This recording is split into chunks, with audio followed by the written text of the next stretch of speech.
Okay, it's about time. Please make sure you can hear me and see me clearly, okay? Let's get started. Welcome back to a special series on World Englishes.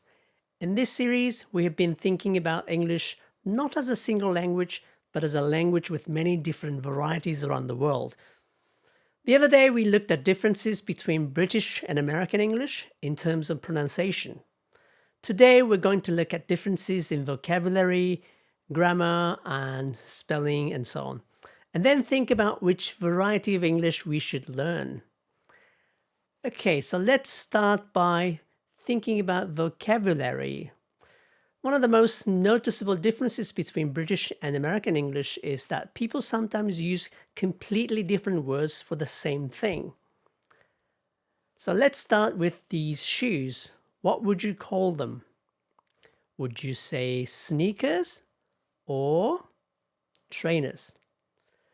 Okay, Americans usually say sneakers, while British people normally say trainers. Of course, both words refer to exactly the same type of shoes. Let's look at another example. What would you call this type of housing? Americans usually say apartment, whereas British people generally say flat. And here's one more example. What would you call this? Americans usually stand in a line, while British people stand in a queue. There are more examples like these. The objects themselves are exactly the same, only the words are different. Interestingly, sometimes British and American English use the same word, but they imagine different things. Let's start with the word chips. What comes to mind when you hear this word? In America, chips usually refer to thin slice of fried potatoes that British people called crisps. In Britain, however, chips are what Americans call French fries. So even though the word is exactly the same, British and American speakers imagine completely different things. Look at another example. For Americans, football refers to American football. For British people, football almost always means the sports that Americans call soccer. Here's another example.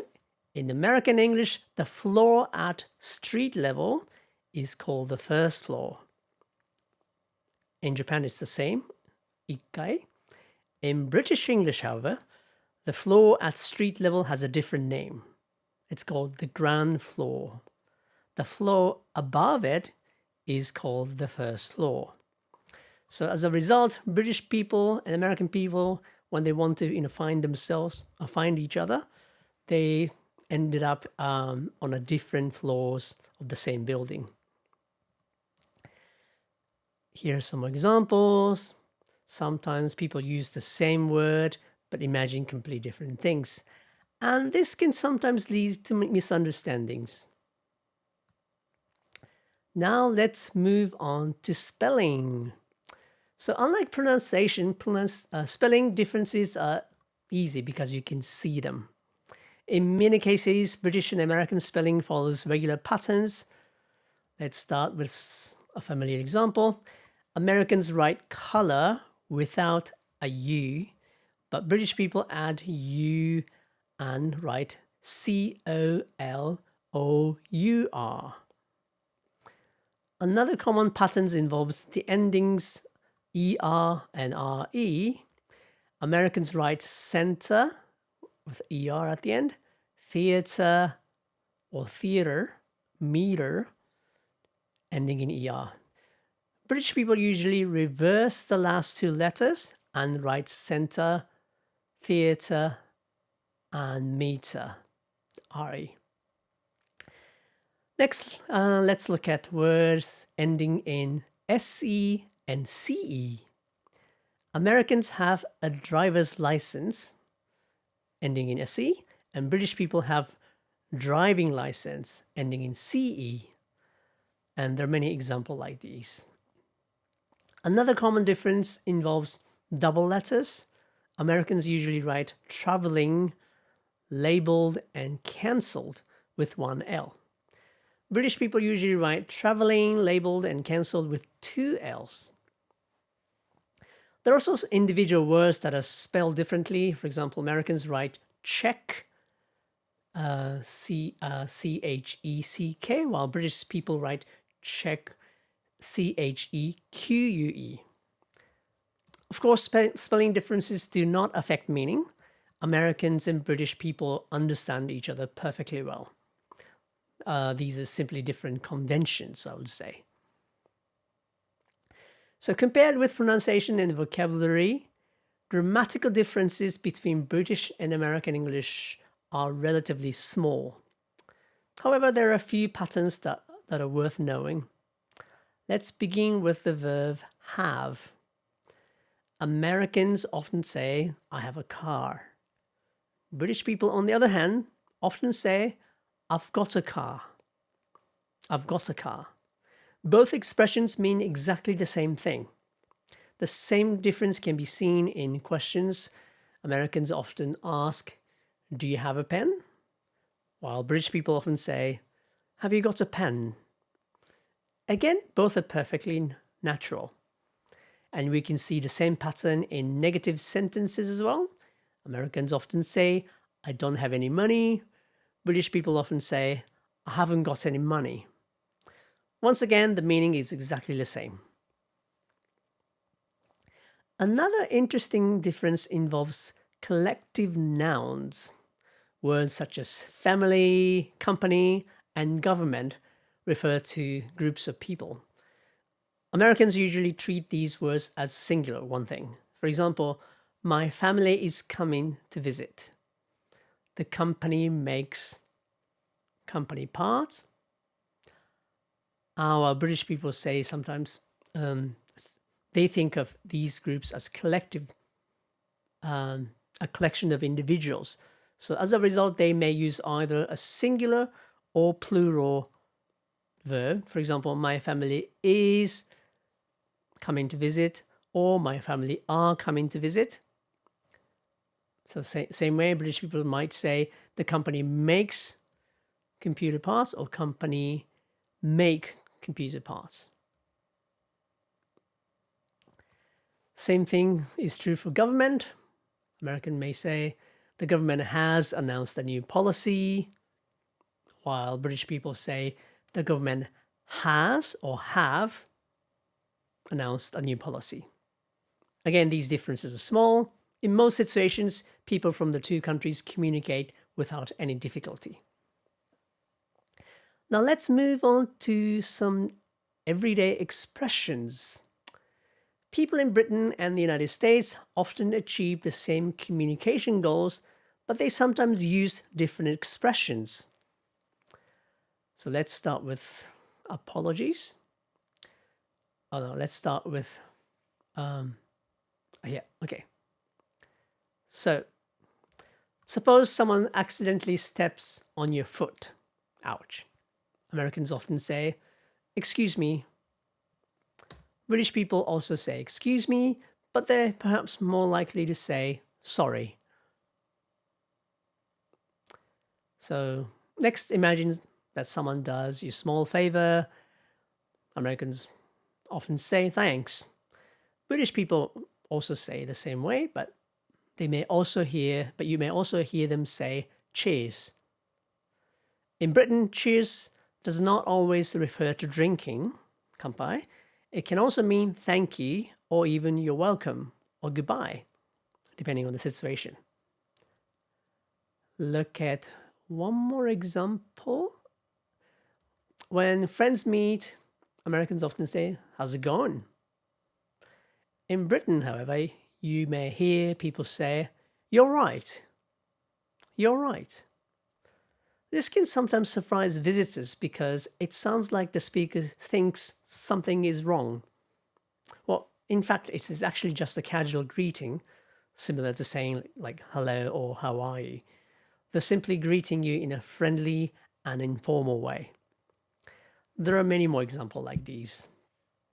So differences between British and American English are not limited to pronunciation, vocabulary, spelling, and grammar. People may also choose different expressions to achieve the same communication goal. They're simply different ways of using the same language. Now, let's bring everything together and review what we have learned. So first, pronunciation. Overall, I would say, or we can say that Japanese pronunciation tends to be mostly American. But not completely. And vocabulary, Japanese learners are generally more familiar with American vocabulary. Spelling, here the answer is very clear. Japanese students almost always learn American spelling. I don't think I've ever seen British spelling in Japanese textbooks. Japanese schools almost exclusively teach American spelling. Finally, grammar. Again, Japanese learners tend to follow American grammar. Right, now let's move on to what is probably the most important question of this lecture series. Which English should you learn? Unfortunately, there is no simple answer. It depends on several factors such as your goals, your interests, and your reasons for learning English. For some people, one variety of English may be more useful than another. So let's think about a few possibilities. First of all, if you have a clear goal, it often makes sense to learn the English of that particular place. For example, if you plan to study, work, or live in Australia, becoming familiar with the way people speak English in Australia would certainly be helpful. The same is true for Canada, the United Kingdom, or any other English-speaking country.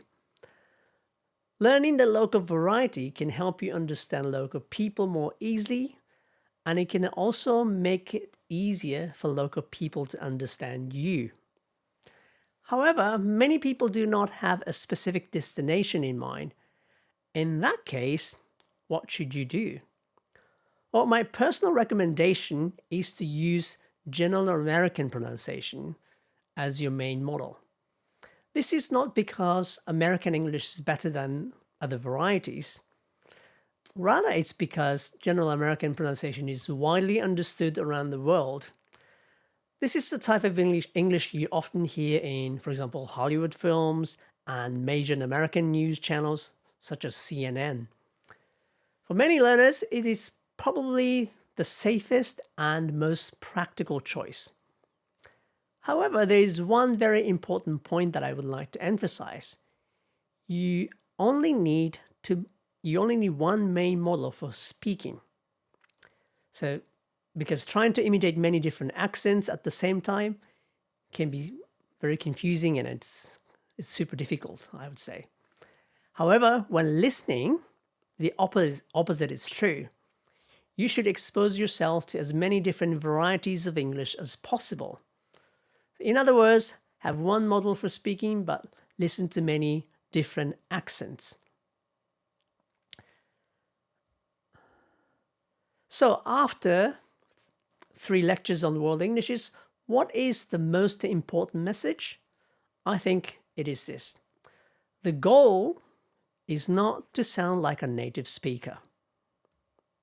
Well, it's not only difficult, but it's not very practical. I would say the goal is to be understood. English today is a global language, so what matters most is not where your English comes from, but whether it allows you to communicate successfully with other people. Okay, let me finish with one, again, final message.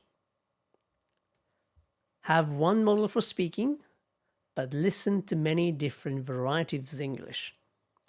If you can do that, you'll be able to communicate with people from many different countries and backgrounds. And I think that is one of the most important goals for learning English today. Right, before you finish, please complete the Google form. The link is provided in the email that I will send you shortly. Again, I don't think it will take more than 5 minutes. Please make sure to submit your answer by the end of tomorrow. All right? Okay, thank you very much for joining this special lecture series on World Englishes. I hope you enjoyed it, and I hope you will continue exploring the many varieties of English used around the world. Thank you very much, and see you again soon. Bye.